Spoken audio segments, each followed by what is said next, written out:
Tonight is the 20th night of Jumad al-Akhirah, 1446, synchronizing with the 20th of December 2024, and we are on to selection from Riyad Saalihin.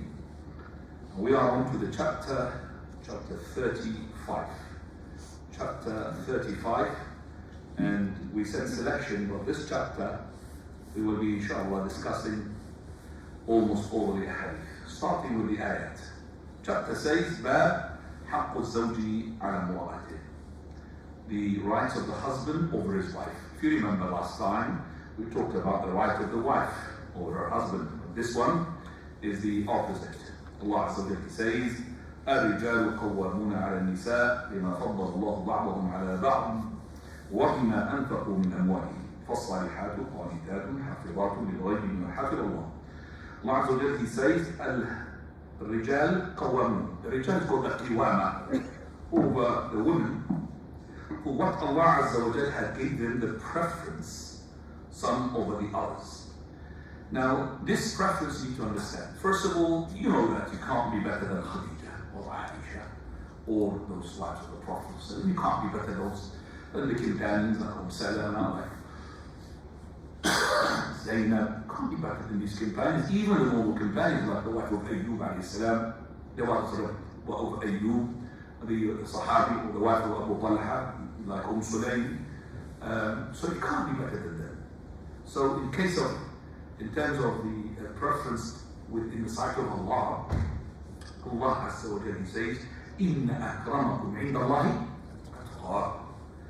The one who's the most noble, the most person who's close to Allah in the sight of Allah is the one who's got the most piety. No doubt about that.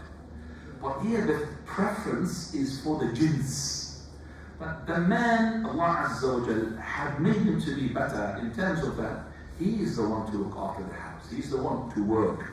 He's upon him the expenditure, the expenses of the family. He is the one that the woman, she should know that he is the king. And that is why Allah Azza wa Jalla chose the prophets from men and women, from the men.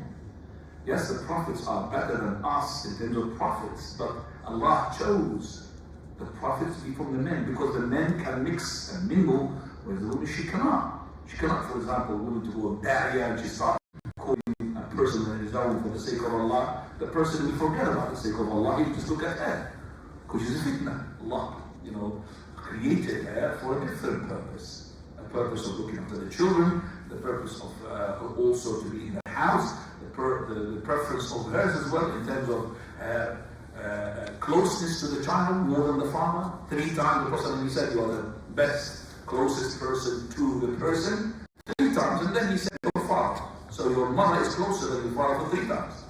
So she's got more passion, she's more jealous, she's more sympathizing and sympathy, and that's why the habana, and that is the custody of the child after the separation, goes to the mother. It doesn't go to the father. The custody goes to the mother.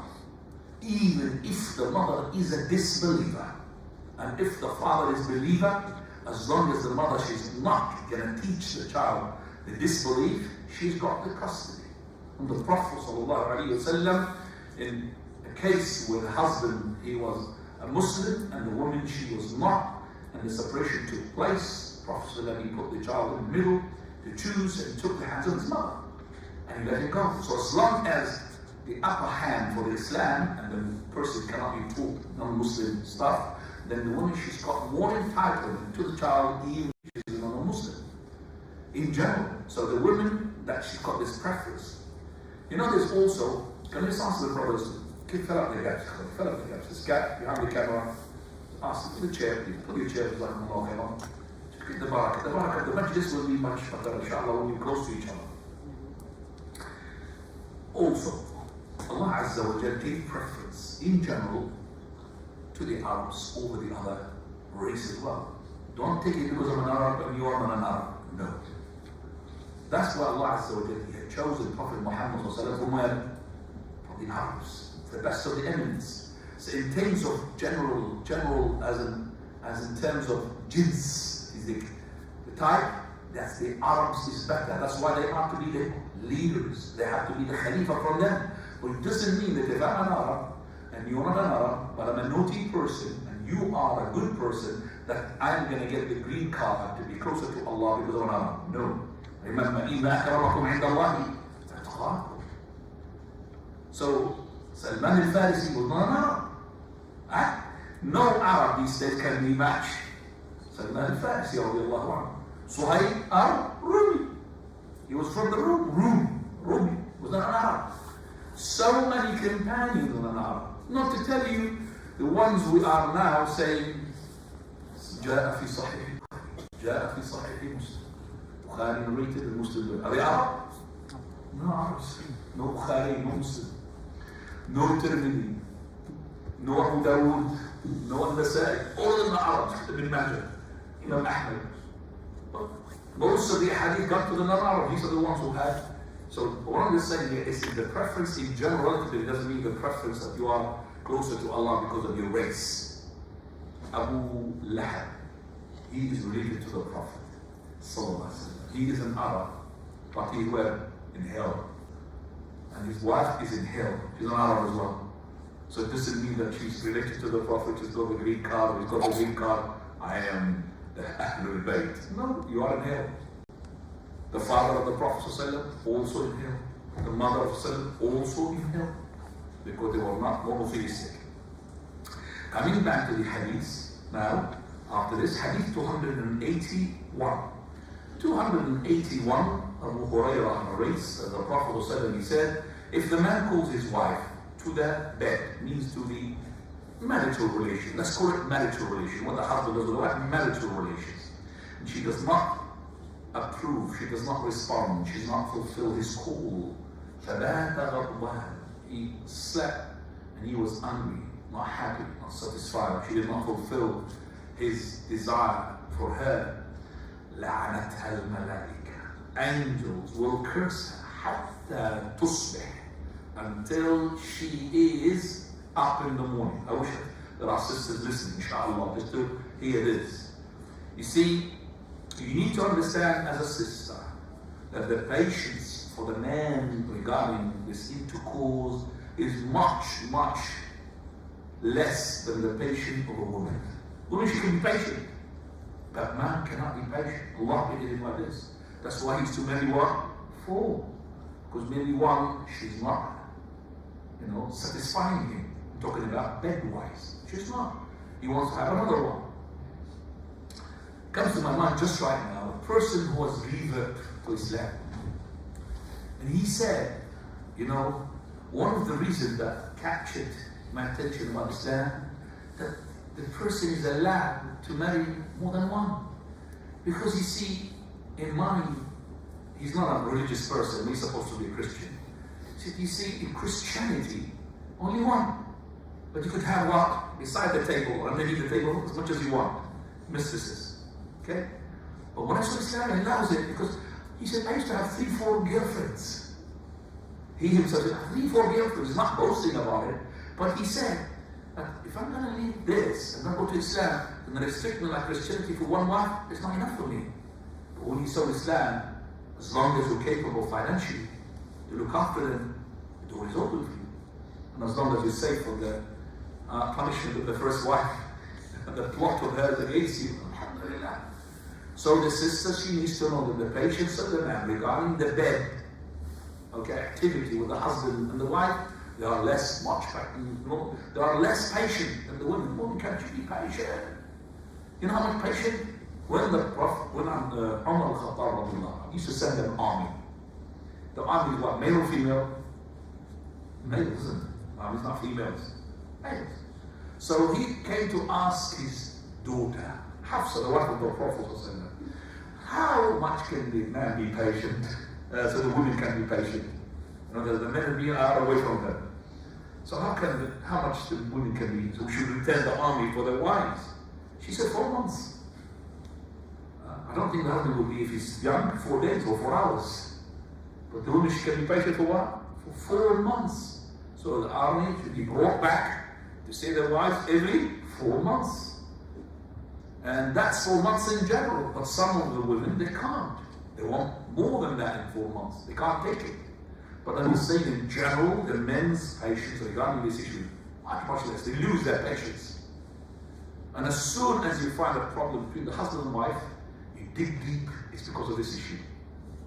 Because she's not giving him the satisfaction. And because I have been into, arbitration and also counseling and surgery, I've seen those problems.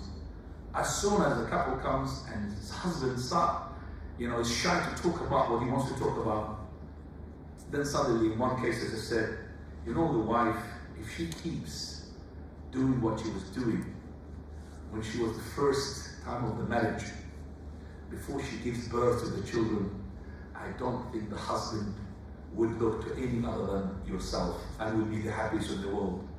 This husband, when I started speaking about this subject, he said, please, Shaykh, yes, this issue, please. Don't get al-hafiz in Arabic, please, go on, this is all. I said that women, when they get married, beginning, this is called the honeymoon because. Now when she starts giving birth, she starts putting her husband on the shelf. He becomes second. It's not her interest anymore. The interest of what? The children. So putting the husband on the shelf, that makes the husband, for you sister, to look for another wife. You don't want to do that. Satisfy him. He will not guarantee he will not look for another wife.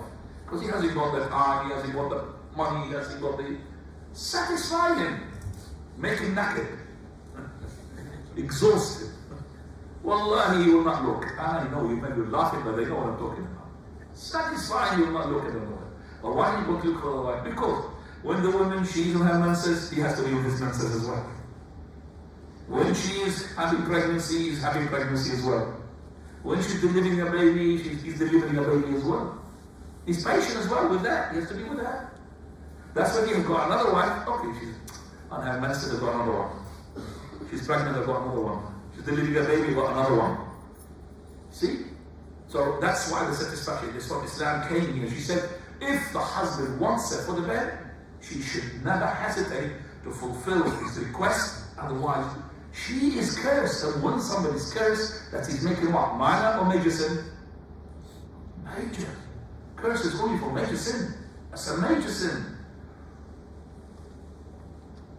والله يا شيخ شاي كهرباء وين يسمى الشاي كيف سبحانه كذا هذا الشاي فتنة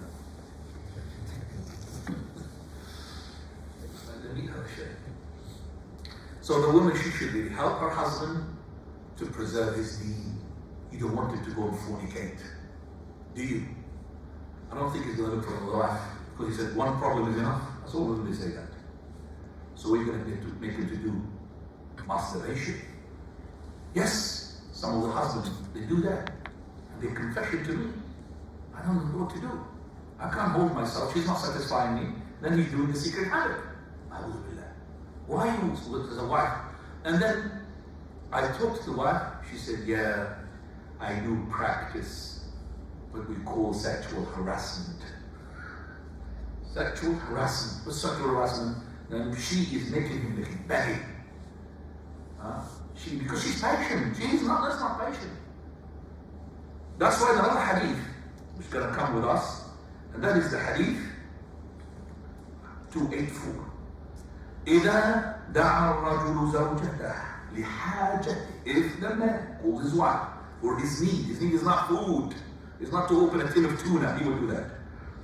But for the bed, for the marital relation, that's party. Let her come. وإن كانت على التنور, even if she is on the oven.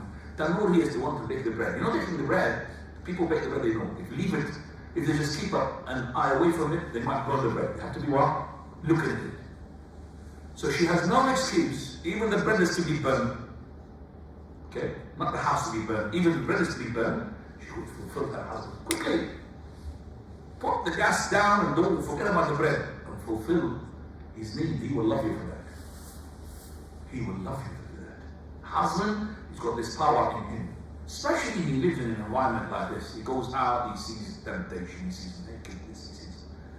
And the Prophet ﷺ one day he was passing by and he saw a woman. Some of his eyes had laid down on something from that woman. And at the time of the Prophet of Allah, and we're talking about here in Medina, I'm sure that the women are not naked like this. Most of them are covered. Yet, with the woman covered, something had aroused the Prophet.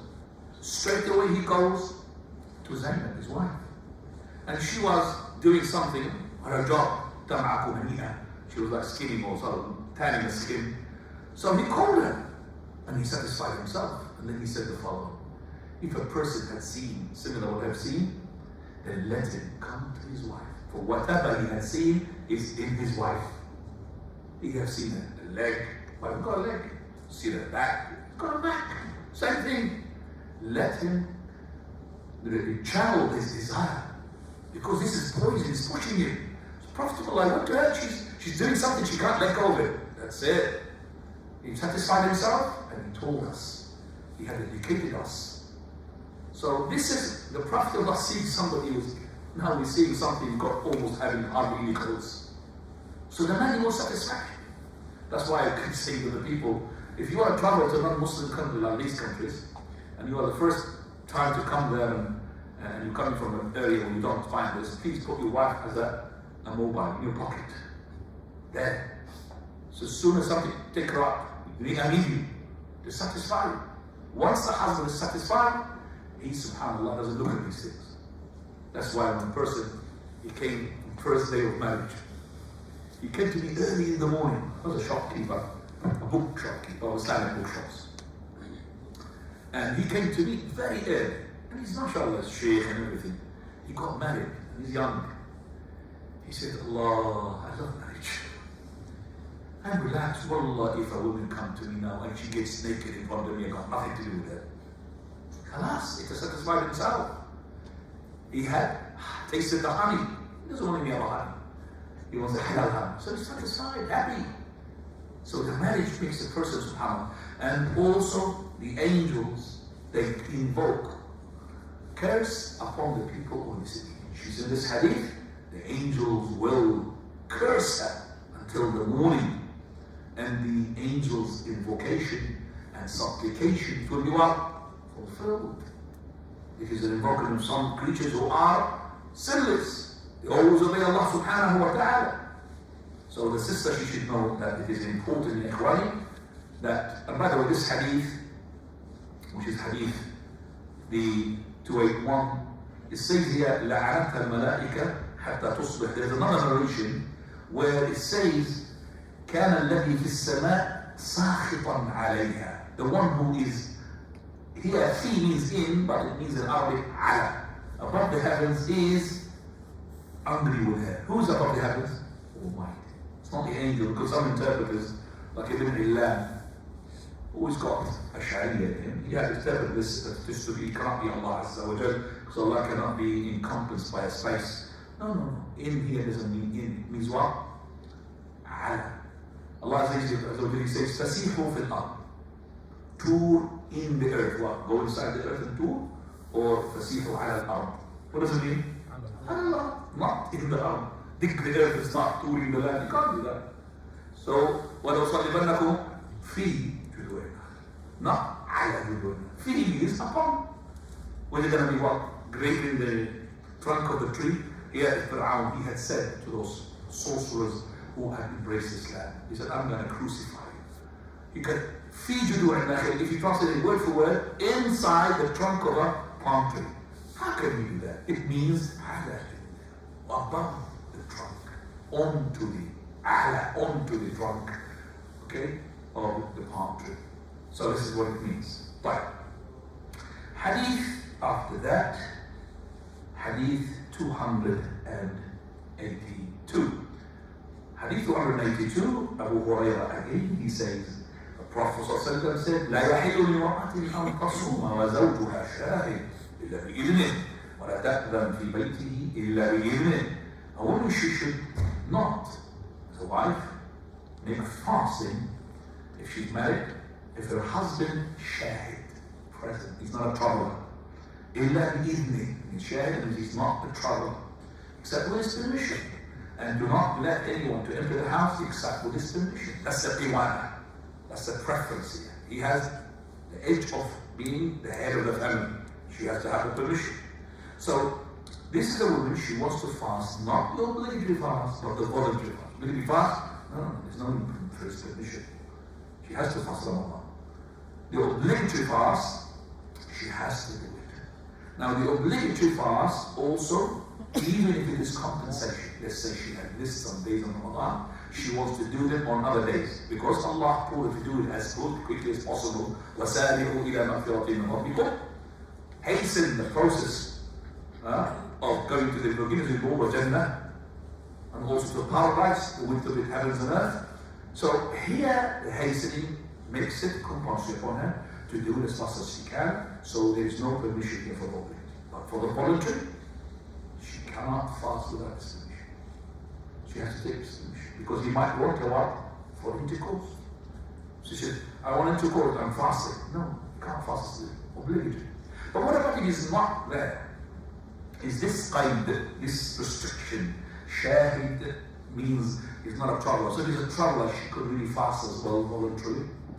Is this qaid lahu mafhoom, we say in the principle, or is that not? Some scholars said it's not. This is just basically normally the case that women, she will all the time make a particular permission if he's present. But it doesn't mean if he's not present, she does not take his permission. Because you see, if he's not present and she keeps fasting voluntarily, she might affect her body, and he likes a chubby woman. So if he sees she's going bony and bony with this voluntary fast, he may say, I don't want you to fast voluntarily. Because satisfying the husband comes as what? As a priority. Sahih ya ikhwani? Inshallah. The person who's sleeping, please take some tea. The tea will make him wake up. MashaAllah. But, so that's another hadith from the Prophet sallallahu alaihi wasallam. Hadith 283. كلكم راع. Prophet said, all of you shepherd. وكلكم مسؤول عن رعيته. All of you are responsible for your herd of sheep. والأمير راع. The one who is in position of a king, prince, khalifa, he is shepherd and he is responsible with sheep. والرجل راع على أهله في بيته يعني بيته. And the man, husband, is also a master. He's a shepherd for the household of his, which is wife and children. والمرأة راعية على بيت زوجها وولده. And also the woman, she's got responsibility. She is the ra'iyah onto the house. So when the husband goes, she will not let anybody in the house except with his permission. And also on his children, she's going to be making sure that they will do their prayer, they will do the obedience of Allah, and keep away from the haram. فَكُلُّكُمْ رَاعٍ. And each one of you is to be a shepherd. وَكُلُّكُمْ مَسْئُولٌ عَنْ رَعِيَّتِهِ. And all of you is to be responsible for his flock of sheep. So, the responsibility in a Muslim society is divided on everybody. If the person is gone, you come forward. Come forward and fill up the gap. Jazakallah. One at the back, also, please brothers, come to the front. The body will, inshallah, give you more barakah with this cross. So this mas'uliyah is a mas'uliyah, is a collective one. It's responsibility. Allah Azza wa Jalla had divided it for the man, for the woman, for the slave, for the servant, for the teacher. Each one is a right. And the woman's role in Islam is very important, and the devastating influence of it is so much.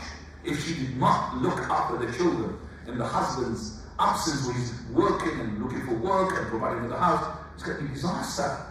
So the wife, she's to make sure that the children are checked up, they are online, they are basically outside the house. Even if they are inside by the wife, but if they are online, then they have the access to online, then you think that I'm locking them up. They're not locked up. They're locked up everywhere except for inside. They are unlocked. You have to investigate.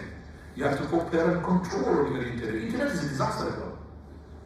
Put parental control. Put websites which are not allowed. Make it restriction. Like, for example, from 8 o'clock, no internet until the following day.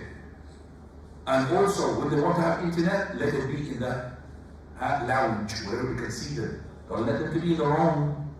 You don't know what's going to happen on the room. They could be chatting with anybody. Whether it's girls or boys. Be careful of what. It's a responsibility. كلكم راع. كلكم مسؤول عن رعيته. You think your son or your daughter, they're in the house and they're secure. You don't know what they're doing with this internet. Dangerous. Internet is a weapon of two edges, good and bad. So make sure that they are inside the lounge where the laptop of theirs or the tab can be seen by the family. So they can't do anything that's secret because they're vulnerable, the children. The predators are all the time there. You know what's a predator? He's looking for the vulnerable. Male or female. I was watching that day and I'm showing it to my daughter. The predators look for children, 13 years old. Chit chat with them, bring them out and take them.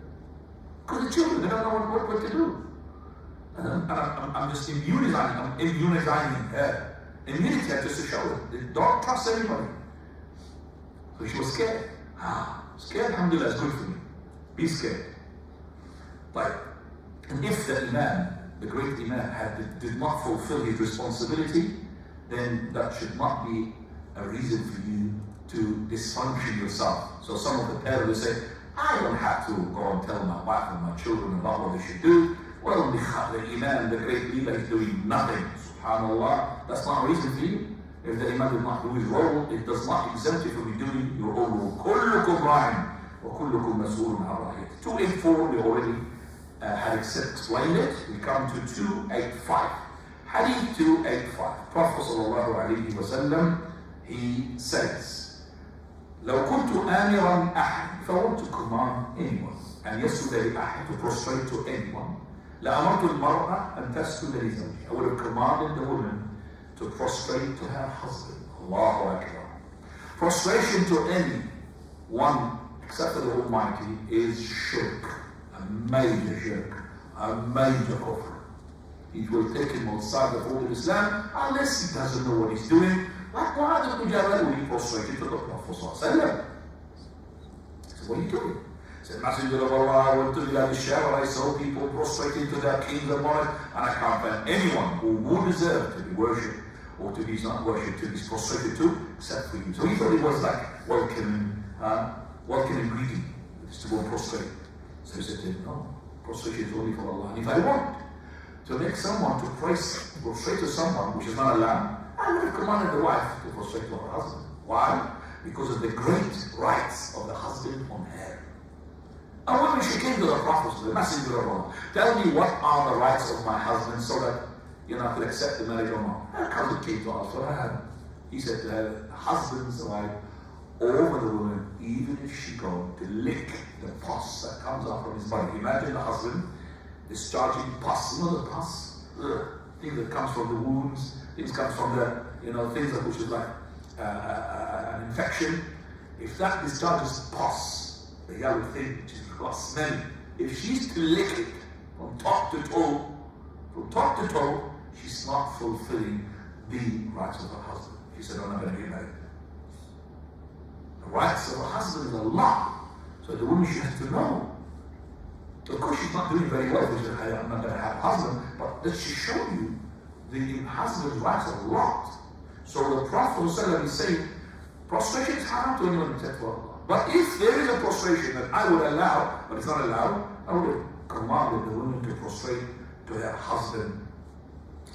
286. This hadith is not authentic, but the meaning of sound. That it was said, that the Prophet said, any woman whom she died, and her husband is not happy with her, she will not, any woman whom she dies, and her husband is pleased with her, she will enter paradise. Well, that hadith, in that case, in that sense, is not authentic. But there is a hadith which makes it authentic, and the meaning is sound.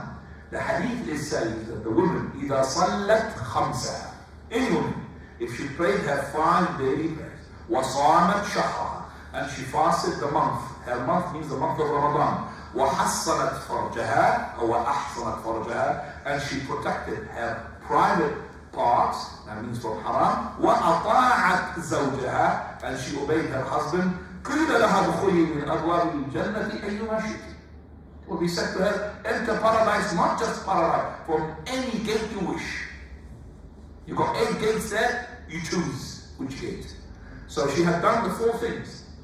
prayer, and also the fast, and also the chastity, the fourth thing that she had obeyed her husband. So the hadith, as I said, is hadith which is sound. Coming to hadith 287. Mu'adh ibn Jabal, he said to the Prophet, he said, any woman, she harms her husband in this dunya. Harms here, I don't think the woman should go and beat up her husband. That doesn't kind of the case. Harms him is always that she does not fulfill his request for a marital relation. She's harming him. Okay? So she's exhausting him into terms of sexual life. She's exhausting him.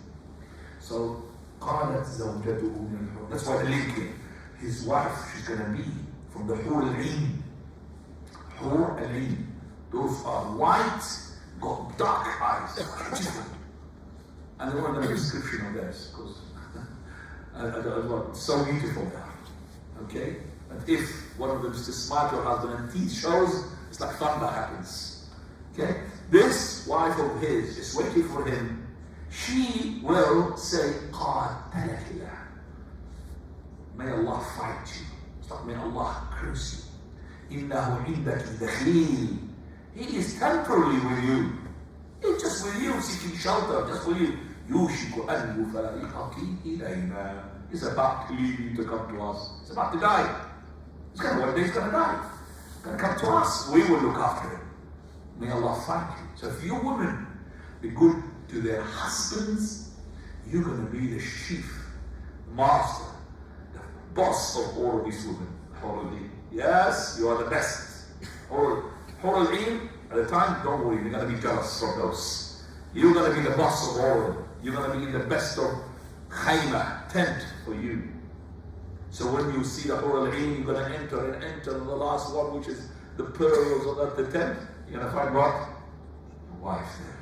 The one she had helped him, and the one she had looked after him, the one she had obeyed him. This is a true story that took place. A person like myself, he was giving the talk into a masjid. And some of the people who are coming, or most of them, they are old people. Old, very old. And when he started to talk about Hur al-Ain, the Virgin of Paradise, Virgin of Paradise. Virgin of Paradise in Jannah. Then he started talking about their description, and the old men are really happy listening to that. Then he said that you have to come to your palace, and then you see those maids and Virgin Paradise there, and then you go to inside, and the best one, and there inside is your wife. All of them just had a frown face. One of them said, she's going to be after me even there. Are you sure this hadith is authentic? They're making a joke. Are you sure this hadith is authentic? I'm going to end up with her even there? No. No, she'll be there. She's the mother of your children. She's the one who looked after. She'll be patient regarding your shortcomings. Right. So that is hadith 297. And she says in another hadith, one woman, Prophet ﷺ said, any woman, أُوذِيَتْ أَوْ أَذَتْ, she harmed her husband, or she is being harmed by her husband. And now, the dispute took place. And now the husband is annoyed, and she's annoyed. If she came to her husband, she put his hand in his hand. She says, لَا أَذُوقُ غَمًّا حَتَّى تَرْضَى.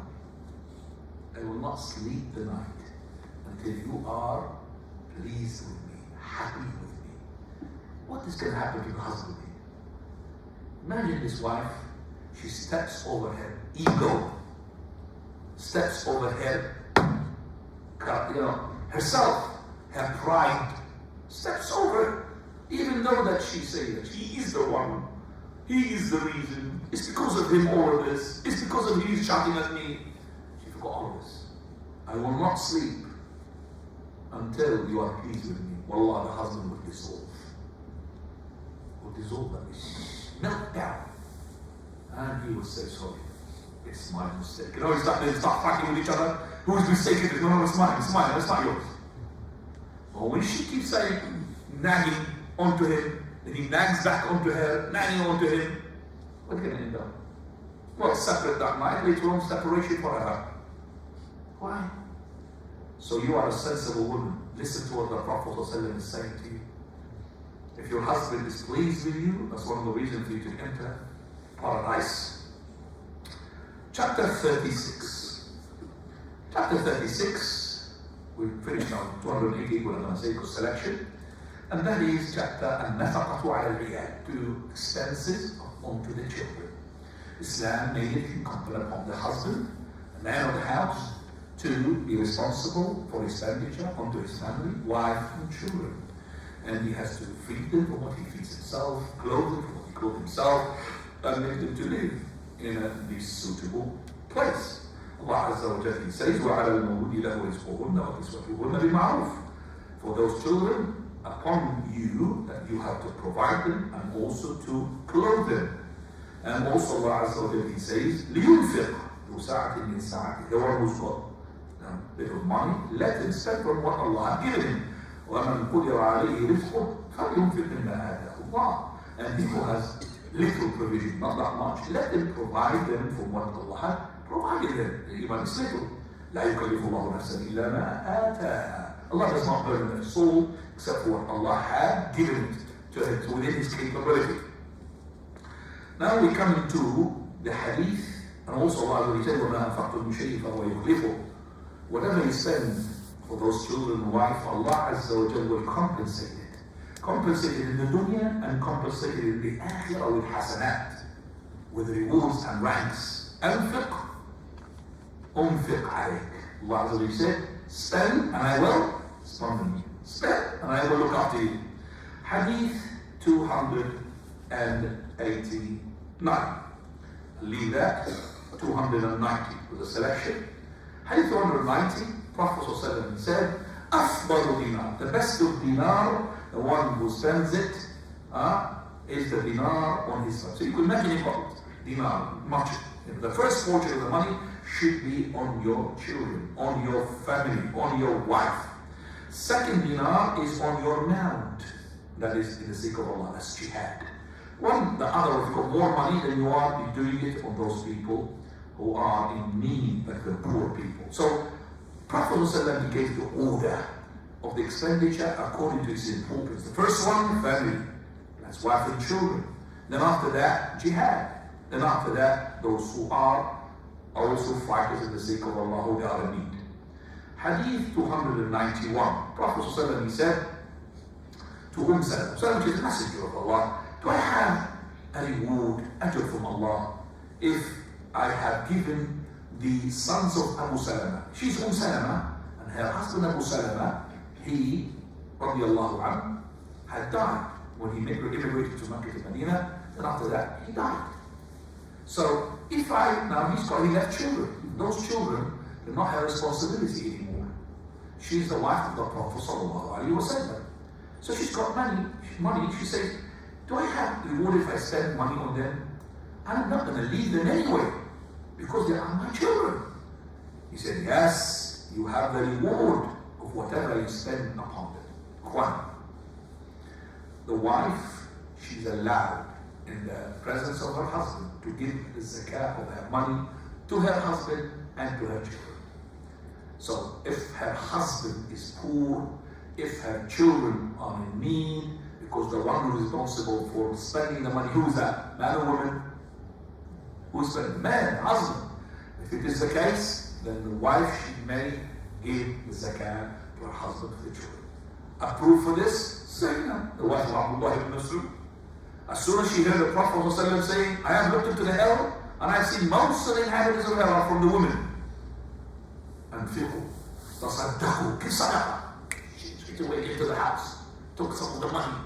Abdullah was looking at the money, where are you heading with this money? He said, well, Prophet of Allah, he said, tasaddaq, when I give sadaqah, I'm going to save myself from hell. He said, well, the best for sadaqah of yours is to give it to us and my children. He said, I'm not going to do that until I ask the Prophet of Allah. He said, how money? So he went to the Prophet. He asked the Prophet of Allah. He said, yes, no, so it's correct. The best of money that you could spend as sadaqah onto your family. So she gave it to her husband and her children. But if her husband had died, and she is the breadwinner, she's the one responsible for the children, she may not give zakah to her children. Because we have as a principle, لا تجتمع زكاة مع نفقة.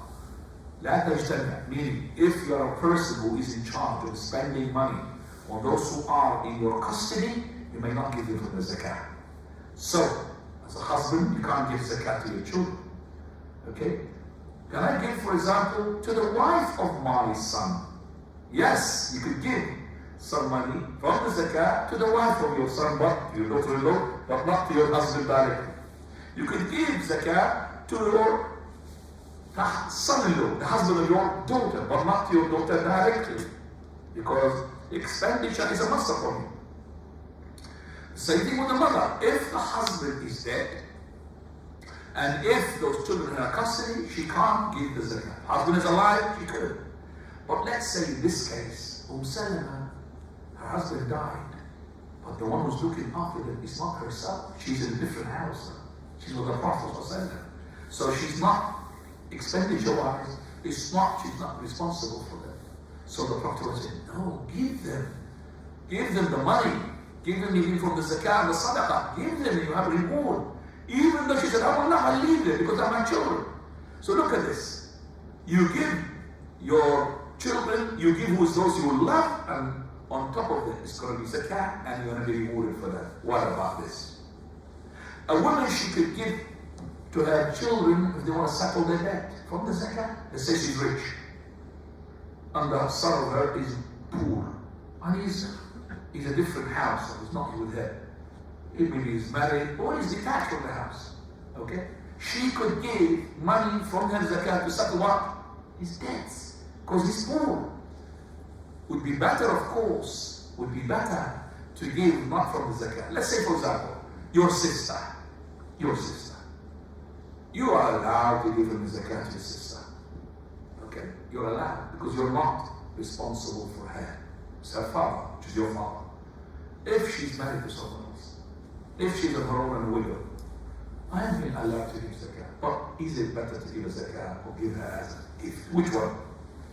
You go and tell your sister, I'm giving you my zakah. Would she like it? Does she like it? No, she doesn't like it. You give her a gift, zakah. Subhanallah. One question came to her. Shaykh, it's online, let me record it on YouTube. Can I give zakah to my mother? So they gave the question to the Shaykh. The Shaykh started giving the answer with his tears in his eyes. Couldn't believe it. You're going to give zakat to your mother? That's a question, it's so different. Question, you're going to give zakat to your mother? The mother will look after you? You're going to give her zakat? The one which you could take all your money. You and your money belong to your father. That means property belongs to your mother as well. The mother is closer than the father. The mother can she kick you out of the house, my house, go out, go live for our house.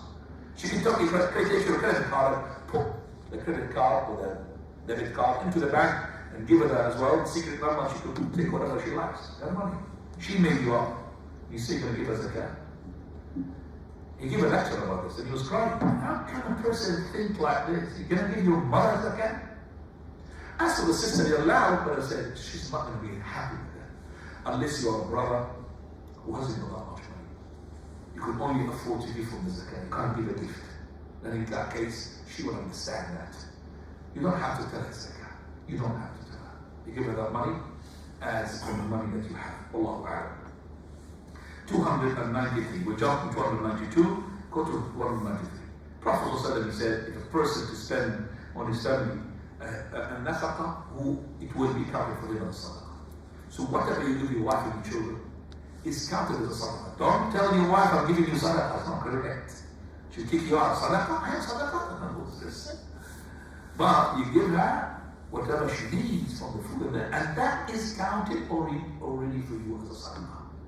Right. Coming to Hadith 294.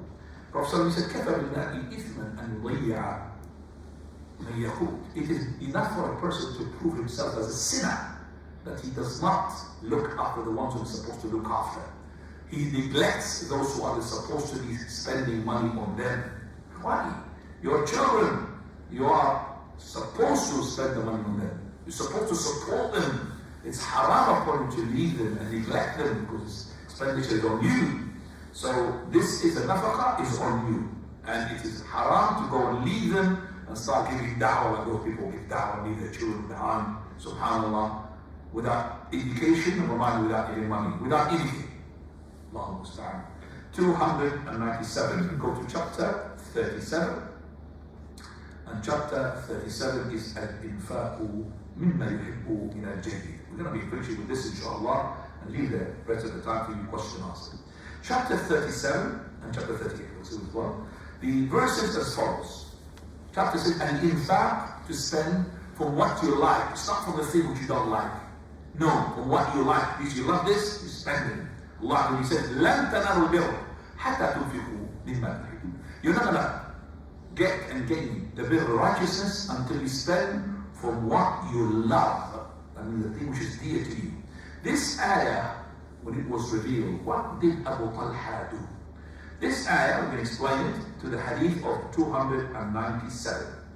Anas radiallahu anhu, he said, Abu Talha radiallahu anhu, he was one of those people, inhabitants of the Medina, used to have a lot of money. And this money is consisting of palm trees. He's got orchards full of palm trees. And one of those lands is called Bayruha. It's not far away from the Masjid of the Prophet of Allah. It was so close to his heart. He loved that orchard.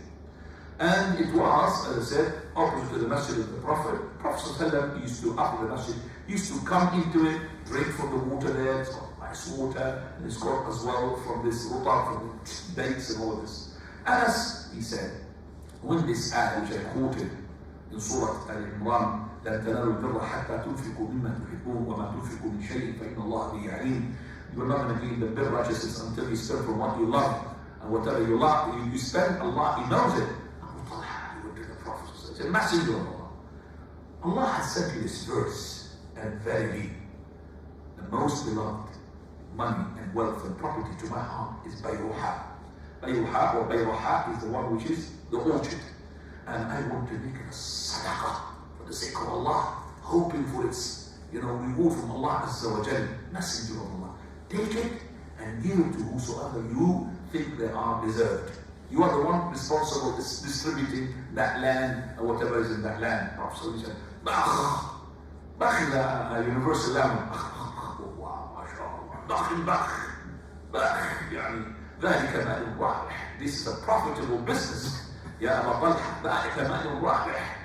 Then he said, and I heard what you have said, but I, Prophet said, believe it is better for you to divide it amongst your relatives. Abu Talha, he said, okay, Messenger of Allah, I will do it. So Abu Talha, he divided it amongst his relatives, his cousins, and all the other relatives. Why? Because it will be sadaqah plus sila. Sadaqah means charity. Sila means maintaining the relationship and the kinship with his relatives.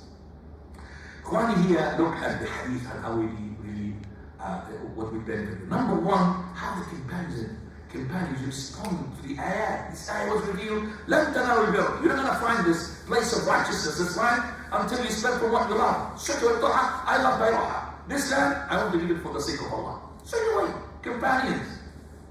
You have to acknowledge the excellence of these companions. Number two, what did he say? He said, I want to give it to you, Messenger of Allah. Why?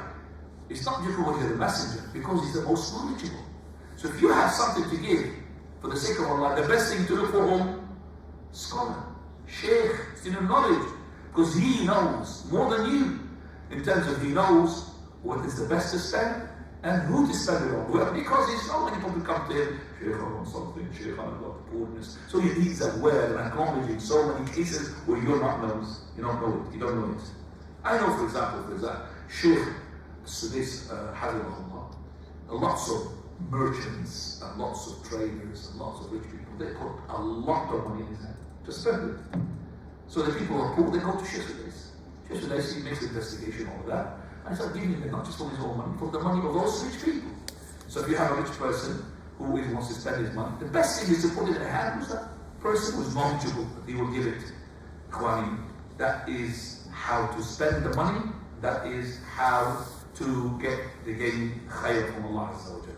Prophet ﷺ used to go to this orchard because of its shade and all of this, so no problem to go to such a thing and enjoy it.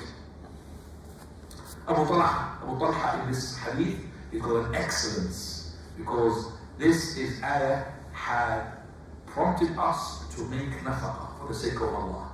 And Abu Talha, he wanted to spend the best of his wealth to him, so Abu Talha had gained the word from the Prophet, you have made a profitable transaction.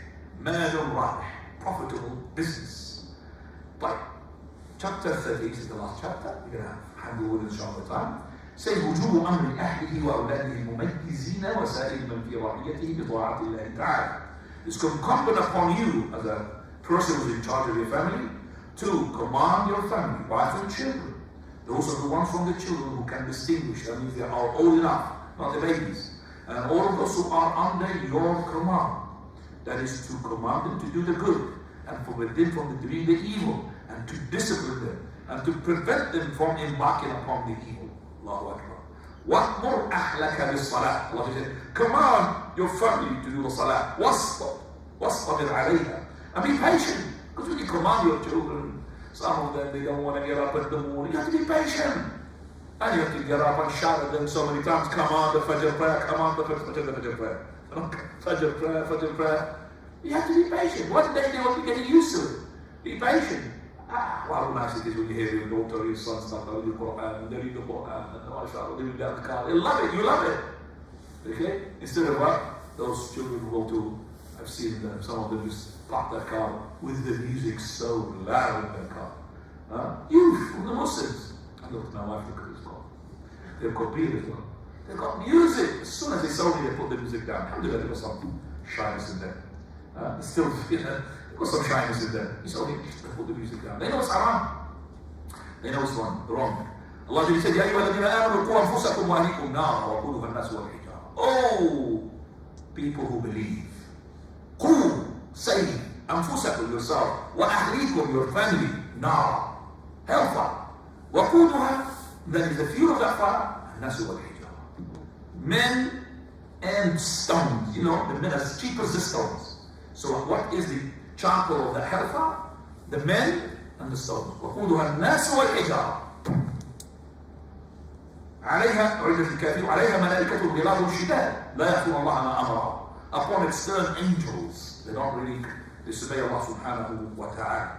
So you have to be a person who's role model for your children, for your family. 298, Prophet he said that Al-Hasan ibn Ali, his grandchild, he took tamra, a date, and this tamra is from the dates which be given by the companions as to be sadaqah, zakat. So he was about to put it in his mouth. Prophet he said, kach, kach. Look at this. Bach, bach. Noise. Kach, kach. Look at this.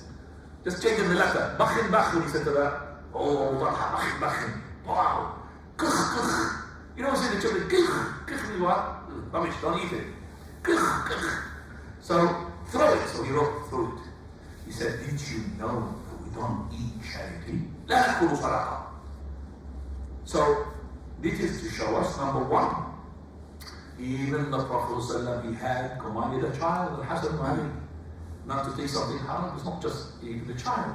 He prevented it from this. Number two, any sadaqah or any zakah cannot be given to those who are the family of the Prophet ﷺ. If they are to be poor, then the Islamic State will give them a salary, will give them what? A sadaqah. If they haven't got a salary, and they are in need, then when there is no option here to give them the sadaqat, they will have no options. So this is teaching for Al-Hasan ibn Ali radiallahu anhu, and also the Prophet sallallahu alaihi wasallam, one day he was walking and he saw a date and he took it. He said, had it been that I got for the meals from the sadaqah, I would have eaten it. So there's a date, he wanted to eat it, but he thought that maybe this is from the date of what? He didn't want to eat it. And he gave it to somebody else because he can't eat the sadaqah.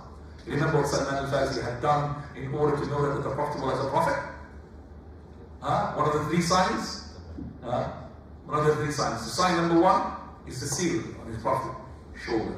Number two is that second, that is, he brought some fruit and he said, I have seen you, Prophet Allah, you're hungry, and I have seen you, companion, coming from immigration. So this is from the sadaqah.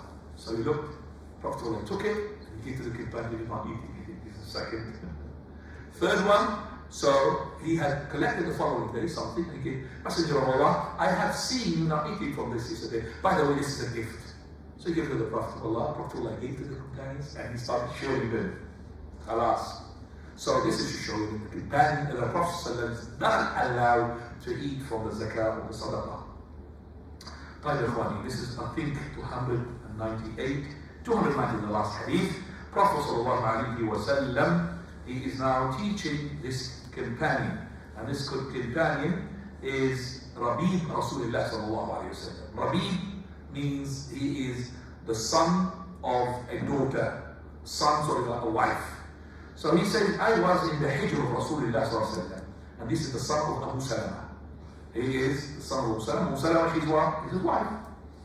So she said that, he said that my hand, when I was to eat, it goes to the plate, all over the place. So the Prophet he said, Ya Ghulam, oh son, Samillah, name Allah. Say Bismillah. Bismillah, Bismillah. Wa kul biyaminika, and eat from, and eat with your right, wa kul mimma yalika, and eat from your side. So he said, this is the way I was doing since I heard this from the Prophet. So this is a child, but mumayyiz. Child mumayyiz means he's old enough to understand the commands. Like Abdullah ibn Abbas. When he gave him a hadith, Abdullah ibn Abbas narrated this hadith for us, word for word. So he had learned this hadith. So the child, don't think this child doesn't understand. No, give him this hadith. Give him this deal. It will be engraved, like engraving onto the stone. So this is the son of Abu Salama. He had learned from the Prophet of Allah, when he wants to eat, he says Bismillah, he has to eat with his right, and he will eat from his side. By this, alhamdulillah, we came to the end of all the chapters that I have prepared to talk about, and then inshallah after that we'll go to chapter 3 and after that. Any questions regarding what we heard, please go ahead. Any question regarding what we heard, or anything that you need to understand, please let's just share and we'll drive this class here. Anybody? Put your hands up. You talked about kullukum ra'in, and as a husband now you are working. What about when your wife is working as well? So what about your work? Your wife is working. What is the question? So what is the question? So what is the what do you understand she's working? The question is how you take care of the house. Okay. The wife, she has right. Well, the husband is not supposed to command his wife to go and work. He's not supposed to. And the work for the women has to be a work that is limited to the need and also adhering to the Islamic rules. So if she's going to be mixing with men, how can you as a husband would allow such a wife of yours to go and mix and talk to the men? Don't have any jealousy, no passion, nothing. Nothing that's moving when she's smiling to another man, talking to him. How can Islamic is unacceptable. And we know that the fitna always coming from the women who work. They're not supposed to work. You're supposed to work and look after her. On top of that, she's working and she comes home to go and look after the children and also cook for the food. And if there are children who cannot look after them, they're too young, they can't look after themselves, they send them to the nursery or they send them to someone to look after them, and you don't know what sort of garbage these people are going to give them. What's your responsibility? As your husbands, please don't sit at home and be on the dole. Work and let your wife take her full role. But to give her 2 roles, that's not really fair, is it? Work and look after the children, and on top of that, cook for you as well. Other than that, you won't expect it to be in the night, fit for you to be in a better relationship. You're going to be dead. You're tired. Don't want to help you. Stop moaning that I can't have my rights during the day. But you can't have anything in there. Now. Another question? Further. You should mention the hadith that Prophet once went to some gathering and he saw a woman gathering, and it was like you have to the most of the Jahannam people are among the women. So did he say wastaghfiru or sadaq? Who says sadaq? Rasulullah told the women that you تصدقوا not صدق تصدقوا. Then he said تصدقوا, or he said واستغفروا. No, تصدقوا. He said أكثروا من الصدقة. أكثروا من الصدقة because the Prophet ﷺ said that I have seen most of you to be in the hell because of two things. يكفرون العشير واليكثرن من اللعن. They always on their tongue curse. And also they deny the favors of the husband. Because of these two things. So he said, فَأَكْثَرْنَ مِنَ الصَّدَقَةِ because Prophet Allah said, الصَّدَقَةِ تُطْفِئُ غَضَبَ الرَّبِّ تُطْفِئُ الْخَطِيئَةِ. Sadaqah, when you pay charity, you extinguish, put off the fire, put off the anger of Allah Azza wa Jal, put off, extinguishes the sin. So that's the sadaqah. And that's why the person who is going to be in hell, he would wish unto Allah to return him back. He would say, oh Lord, return me back. What's the first thing you're going to do? Okay, إيه؟ لعلي فأصدق. First thing he wants to do is sadaqah. First thing. He wants to go back, فأصدق. The first thing he wants to pay charity, that means he will not pay charity. So charity is very important in Quran. الصدقة من الصدق. From truthful, it shows how truthful you are. Not the zakat, sadaqah. Zakat is incumbent upon you. But the sadaqah is paying it willingly. And she's giving the sadaqah, she's not giving zakat. She's giving sadaqah. She said, oh, we are more proud of your husband. Me and your children, more proud of you with the sadaqah. And Prophet ﷺ approved that. Now, Fadl. In regards to like image making, of course nowadays we have the telephone where you can take photos, and that Shaykh Rabi al-Madkhali, he was like don't mention names. Don't mention names. Yeah, he was basically, Don't mention names of scholars so they really to put me now to say that the scholar is wrong. Just mention what you want to think is correct. So what is your is photo like taking a photo, it's like making an image. Is that allowed or is there a boundary? taking an image is allowed? Like he's taking an image of me. Not images. He's taking a video of me, isn't it? Oh, okay, so it's Isn't it? allowed. Isn't he? Yeah, it is. Tell him off, please. He's taking not just one image, he's taking about 25 frames within a second. You know that? Yeah. Tick, tick, tick, tick, tick, tick, tick. 25 frames. Allahu Musta'an. Quite. Those video recordings or those photographs, if it's been for the purpose of the da'wah and the deen, no doubt that even the scholars who make it haram, they will say it's halal. Not some of them, they will say it's compulsory. How are you going to show Hajj? Which is better? Tell the people Hajj from the books, or to show them something which is with their own eyes. Which one? Of course, with their own eyes. ليس الخبر كالمعاين. So he said, you hear something, it's not like as you see it. You see it much. That's why Musa alayhi salam, when he's being informed by the Almighty what the people has done behind his back, he did not break the al-wah. Al-wah means the tablets which he had, the 10 commandments there. He did not break them because the impact was not that much. But when he saw with his own eyes what they've done, he broke them. Alqa al-wah. Alqa al-wah is not because deliberately, because of what he had seen, because he did deliberately. It's kufr, the words of Allah. He alqa al-wah because what is happening? You will start to worship a calf. Huh? They made a calf out of jewels. I leave you like this, and then I go to my garden, and you will go worship calves. You got really mad. So here, the Khamar person said, Laysa kalmai. What you hear is not what you see.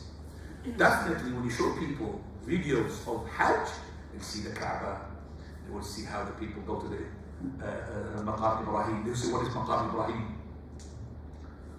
An example of this, a live example is myself. I used to, beginning of my religious journey, knowledge journey, I used to teach, okay? And from the teaching as well, I used to teach Hajj and Umrah. But I never done Hajj or Umrah. Never. I never done that. So one person, he's a Shaykh, he said, I'm going to put you in charge of this coach. Coach is about 21 people. And you're going to take them to Umrah, and you are the one who's going to teach them. Because you are the one who's learning. All of them learn, but you are the Shaykh of this. I said, okay. I've got 20 people behind me. 21 people, I remember them. The coach is 21, they are 21. I'm the 21st. And we went to that first time to Mecca. And I know that you need to cut. You have to kiss if you can, or you touch if you can. If you can't, you just do like this to the black stone. You don't do kissing to the one, Rukn al-Yaman. You can touch the Rukn al-Yaman, which is the corner before that black stone. You touch it. If you can't touch it, you don't say like this. I know. So I had 21 people. At that time, talking about Christian era, 1992, 1993 maximum. Mecca, the Kaaba was almost empty, something like that. The Kaaba was almost empty. So I came from the hotel, and with me together said, oh yes, let me just get them as well assigned so they don't lose them. So we took the broomstick from the hotel, took the broom itself, left with the stick. We're going to have a banner, we're going to have a banner. Okay, can of Coke, stuck it to the top, follow the can of Coke. And they followed. Now I'm going, I'm entered first time. Ya Allah, as soon as he's entered, raise up your hands, as Abdullah ibn Umar he's done, as Umar al-Khattab he said, Allahumma bis-salam, bis-salam, fahina rabbana bis-salam. Come to the Kaaba, first time for me, but they are behind me. Now we entered the Kaaba, so as soon as he entered, I entered from the side, which is a Rukn Shami. When I didn't know, I'm really now sort of shocked with the sea and all of that. I saw so many people onto this corner. And I said, SubhanAllah, I'm close to it. Behind me. So I went there, next to the rock corner. Come on, yalla, touch and kiss. And there was a person there, he had a cloak, old man, very old man. And the Hayat al-Amr al-Ma'ruf and Nahy al-Munkar, this charity, like a body government there, they teach the people what is bid'ah and sunnah. They put him an old man. And he was saying to the people, don't touch bid'ah. Sorry, don't kiss bid'ah. Don't kiss bid'ah. So when I came, I didn't hear what he said. Come on, kiss, kiss. So I got 21 kisses. That guy looked at me, that old man, he didn't say anything. Shaykh, 21 students behind me, lots of people behind me. And wasn't allowed, by the way, at that time to have a broomstick with anything. But now the moment you're not allowed. Can of Coke. As soon as I turned the corner, I realized it was not the black stone. Because I thought it's lots of people. It was actually the Rukn al-Yaman, and the black stone is the other one. And one person from the last end, he said, Shaykh, I think this is not black stone. Because he came to Umrah, but he's ignorant. He came to Umrah, I think this is not the black stone. I said, Khwani, now we're going to start here. I couldn't go approach and kiss. Only if it's too far. Okay, Bismillah, Allahu Akbar. Turn. So when we went to the Rukn al-Yaman, come on, touch. It's a bid'ah to kiss. And I said to the old man, why didn't you tell me? He said, well, I thought you were Shaykh, you got maybe a proof, so I didn't say anything to you. You got a proof. I don't want to argue with this. So I was staying with him and I said to the people, bid'ah, don't kiss bid'ah with him, bid'ah. That showed you, Ikhwani, the person who doesn't have individual, he doesn't really have, like for example, those people like al-Maghrib, scholars like Ibn Hazm, Imam al-Tirmidhi, or those people who follow from the Hajj, like Ibn Hazm, they made, for example, Tawaf between Safa and Marwa 14 times. Not 7. One, that's 1. So from Safa to Marwa, back, that's 1. Safa, 2, Safa, Marwa, 2, 3. They're doing 14 instead of 7. They are scholars, but they are not in the practical. They haven't got the practical. That's why I said it's better. So asking the question, I would say to you, if it is a picture or a video which will help the people to understand it, no problem. If it is not, that's debatable. If it's halal haram, it's debatable. Because it's not a picture that is being drawn. Drawn pictures, any picture you draw it where it's got face and it's got the details of the face, nose and mouth and eyes, that's haram. Picture is haram. But as a photograph, that's a debatable thing. I'm not going to answer this because I know that most of you now, they've got pictures, they've got video, they've got everything. So they're going to break your mobile, take your memory card. I'm not going to answer this because I know that those images that hasn't been done by us, this is a reflection. This is like a mirror reflecting your image. That's a mirror. That's what it's doing, a mirror. But what is it doing the camera of yours extra? is making that image of the mirror to stay still. When you look at yourself in the mirror, that image in the mirror, haram or halal? Halal or haram, Ikhwani? Halal. You see, haram and nobody can look at the mirror. So you look at yourself in the mirror, it's halal. But to leave the mirror and that image stays there, that's the question here. The question there, which is that you left the image is still there. Which we call in Arabic, ukus. We call this photograph, ukus, aksa. What is your inverter? What is your opposite image? So that one is our Shaykh al-Albani says haram. Some other Shaykh says halal. And I remember Shaykh al-Halabi rahimahullah, they came to my house and I put the video camera to record their lecture inside my house. He said, no, I don't want lecture, haram recording. Then later I said, Shaykh, I don't know, I'm not following with this, Shaykh, I'm not following this, not principle. Then later on, we wanted to do the history. Can I, I want to do the prayer of the Prophet. Can you do a video? I said, video haram. They changed their mind because the attack of the videos and the phones onto us changed a lot of things, a lot of conception. True or not? What we have from here, the scholars before they don't have it. This technology, subhanallah, artificial intelligence, Allahumma musta'an. I don't know whether we're coming ahead now. Artificial intelligence is really, you put something there and give it to you. So you don't have to go to the exam. You just ask artificial, what is the answer of this? He'll give you. True or not? الذكاء الاصطناعي. الذكاء الاصطناعي. Artificial intelligence. It's amazing. So technology. Anyway, so I wouldn't answer this question regarding other than the religious purposes. Okay? Whatever you mentioned, stick with it, inshallah. One time I was praying with a brother, and the first praying on the first rak'ah, I read Surah Al-Nas, second rak'ah, I read Surah Al-Falaq. About the salah, he tried to give me advice and telling me it's not allowed to let the surah. The question is as simple as this. Instead of saying about yourself, is it allowed to pray first rak'ah to recite the surah, and then in the second rak'ah to recite the surah which comes in the Quran before that surah I read in the first rak'ah? That's the question. Or in simple, هل يجوز التنكيس in Arabic language? That's it. Is it permissible in the prayer to do tankis? Tankis means that the Quran, you have now Fatiha from the beginning, ends up with the Nas. So Al-Baqarah before Ali Imran. Am I allowed to recite, for example, Ali Imran in the first rak'ah and then recite Al-Baqarah in the second rak'ah? Yes, of course. Prophet ﷺ, he done it. He recited first Fatiha, then Baqarah, then An-Nisa, then he comes back to Ali Imran. Correct. So he's not allowed, he's allowed to do it. As long as it does not take as a pattern all the time you're reading, for example. You start with the Imam Nas and then you go to Qul Huwallahu al second rak'ah. And I would say to the person, if you are leading people who are not aware of the Sunnah, don't put yourself in this trouble. Why should I? You've got Quran full of it. Why do I have to prove my point by reciting the Nas in the first rak'ah and then go to some ayat al-Baqarah in the second rak'ah? Why? You have to be clever. So Jubba al-Ghiba an nafsi. That's why Shaykh al-Albani rahimahullah, one day he came to the masjid in the Fajr prayer, and it was the day of Jumu'ah. Okay? The day of Jumu'ah, what the Imam usually recites? Sajda and Al-Insan. First rak'ah. Or Surah Al-Dahr. Al-Insan, Surah Al-Dahr. First rak'ah, second rak'ah. So he came and there was no Imam.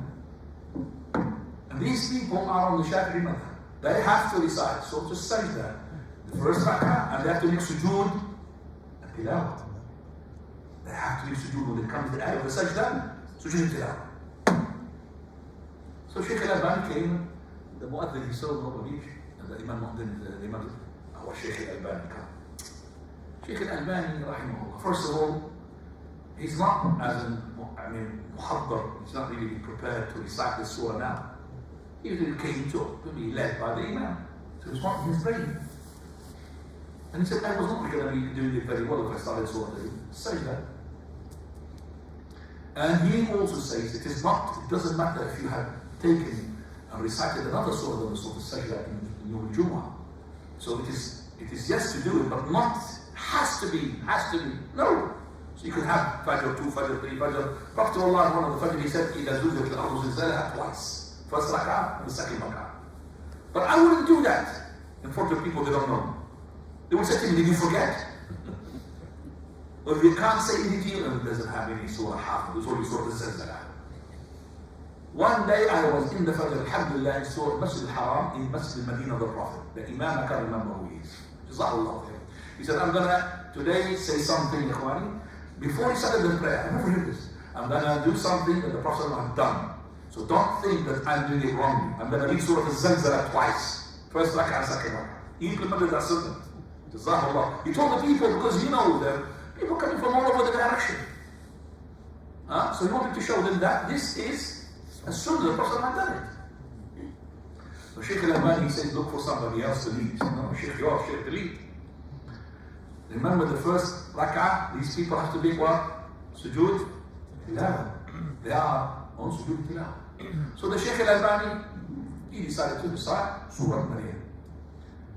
كاف ها يا عين صاد. Does it sound like Alif Lam Mim? Does it sound like that? It's Kaf and Ha and Ya and Ayn and Sad. When he said Allahu Akbar after how many verses he recited, people went to the prostration. Autopilot. Shaykh al-Albani said they went to prostration. Autopilot. They have to prostrate regardless what surah you're going to read. We're going to prostrate. They are on autopilot. I said Kaf Ha Ya Ayn Sad. I didn't say Alif Lam Mim. Subhanallah alladhi la ilaha illa hu. Like, so I would say, as I said, to the brother and to others, please see who is the person behind. Shaykh al-Albani a number of times was asked to lead the prayer because of the trouble. I said, no, I'm not going to lead. I'm going to confuse the people. Because so many masjids, if the masjid knows the sunnah, like today I have that in the masjid, in Jumu'ah, I had maybe 1,500, 2,000 people behind me. And they said after the prayer, I have started the sunnah with them to make the asr. The asr after I finished, in about 10 minutes, 15 minutes, 12 minutes. So we said to the people, wait until we do the asr, straight away after the Jumu'ah. So the people waited. It's about 2,000, maybe 3,000 people, mashallah. So when they had waited, okay, and then the Imam, exactly 1:34 or 1:35, he offered the what? The adhan for Asr. And then he looked. And he knows to me that a month before I didn't do that. I said to him, he said, please can you lead? I said, I'm going to confuse the people, I'm in trouble. If I do that, then he said, no, teach the people. Are you sure? So I have now made just a small reminder. So Ikhwani Stawu, I'm a traveler. I'm going to do 2 rak'ah al-Asr. After I say Salamu Alaikum on my right, I'm going to say, before the one in the second one, I'm going to say, I'm a traveler, please continue your prayer. Atimmu salatakum. I'm going to say, please continue your prayer. So please do not be on autopilot. Switch off your autopilot. Listen to me. Don't make salutation with me. I'm telling you. If you are a traveler, make salutation with me. If you're not a traveler, then you bow to make another 2 rak'ah on your own. That's not a jama'ah, each one in his own. And make it clear like this. Alhamdulillah, I have offered the prayer, and there was, alhamdulillah, no confusion after this clarification, but I was worried.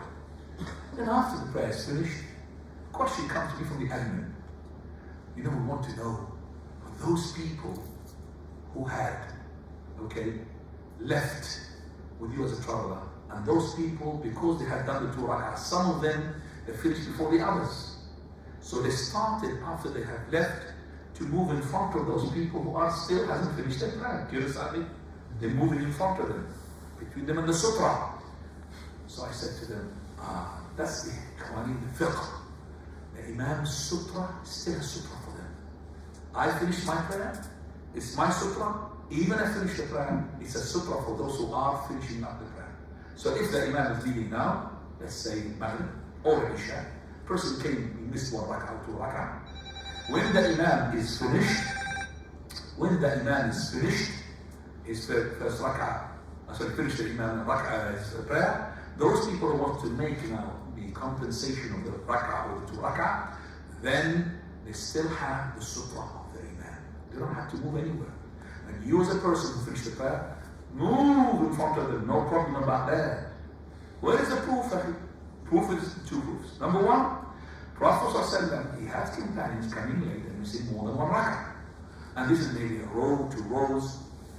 It just happens. We never heard, didn't come to us, that when the Imam, the Prophet is finished, that the people start moving. Because if one row moves, the other row has to move behind them.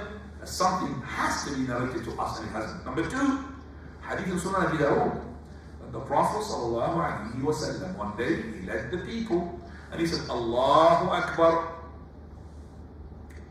He remembered that he was on janaba. So he just opened the door next to him, he got inside, had a ghusl, Hadith Abi Bakr, and he went out. After he found himself on janaba, he just pointed to the people and makanakum. He didn't say the word because he's still in the prayer. So the companions stayed. So he went, made his ghusl, came back and continued. He did not say Allahu Akbar from the beginning. We benefit from this hadith a lot. One of the benefits is that when the Prophet of Allah left, those rows in the front, their sutras were gone. But yet stayed what? Their position. Because the sutra of the Imam still what?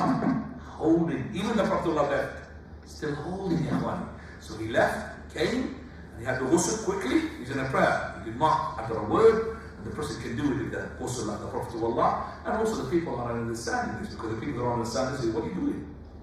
I'm not going to wait for you till you finish your ghusl and you shower. And the companions stayed like this until the Prophet of Allah finished, and the Prophet of Allah, he continued the prayer. This hadith is a great hadith, teaches us as well a lot of things. That is, and we have that we can pray and add to the prayer, even though some part of our prayer was not in the purity. Prophet of Allah, when he said Allahu Akbar, was he only purity? No, he wasn't denied. But that is considered to be okay, as long as you are going to make the wudu or the ghusl needed and to come back. So you've got 2 options. Either you break off your prayer completely and then you start from the beginning, or you continue and tabni. La tasta'nif, you say not to start from the beginning. Tabni is to add to what you have started with. Allahu ta'ala. Any other question, everyone? تفضل يا حبيبي. How to manage emotional anger for children? How can I manage emotional anger? You mean from the parents Yes. towards the children? Well, I can't give you a better deterrence than what's going to happen to you if you're going to present or express your emotional anger in physical beating, that the socials are going to come and take your children away from you. I'll give you an example. It's not that this is the truth, but what happens. Today when I did the khutbah, subhanAllah, this person came from nowhere for the very first time. He's in front of me. He's not about 4 rows, and he's there. Yeah, the masjid is huge. He could have just been there, but he's in front of me there. He came, and I could see a chain inside his neck from there. He had come when the adhan is about to finish. He waited until the adhan is finished, and he started to hate the masjid when I started my khutbah, which is not right. He doesn't know it. Then he started the prayer. And then he did like this. Well, he's up. And then he took the phone. And I'm leaving the khutbah. And he took the phone. And he took the phone. Allahu Akbar again. Then, while he's praying, he pulled the phone, and then there was some earphones as well, headphones, he took them out. And the people look at him. The people, yeah, ever follow. Oh, mashallah. I think they're going to come next time.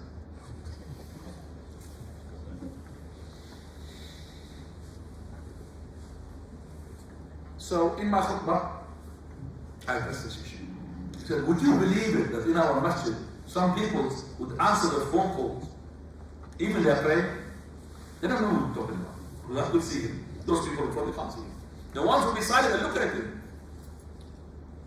He did salutation and went back to pray, and he did 1 sajda, not 2 sajda anymore. I talked about the person, he said, to fear Allah, but without pointing to him.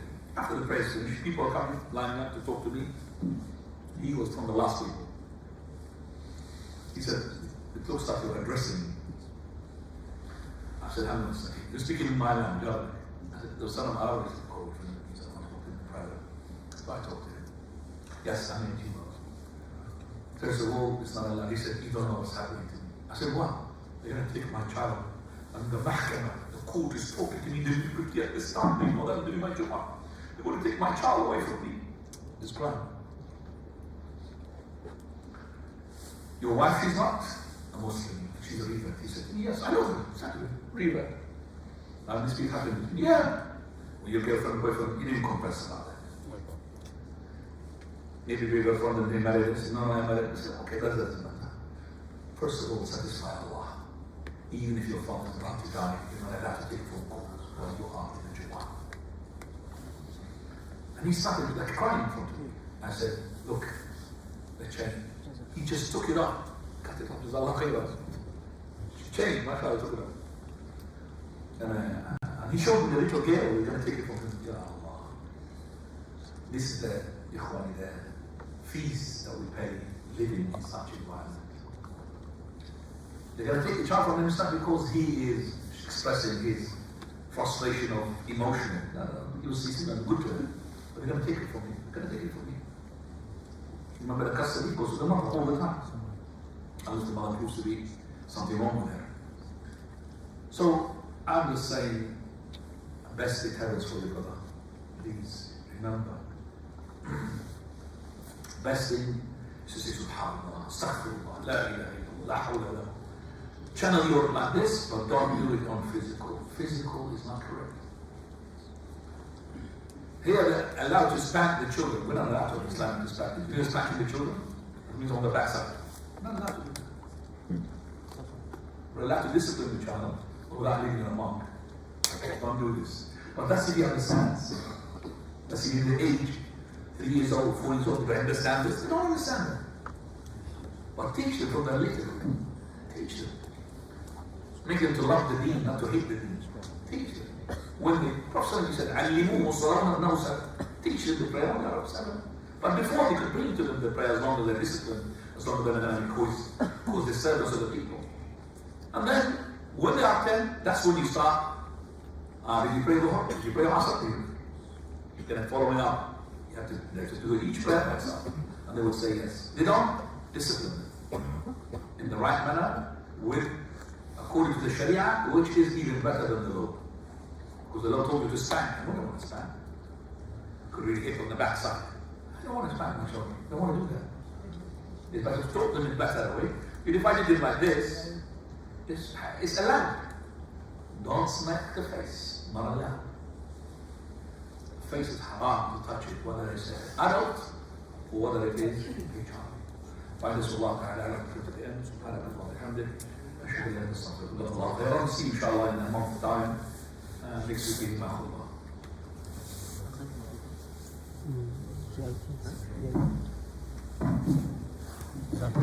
الله يجزيك. هذه جيدة.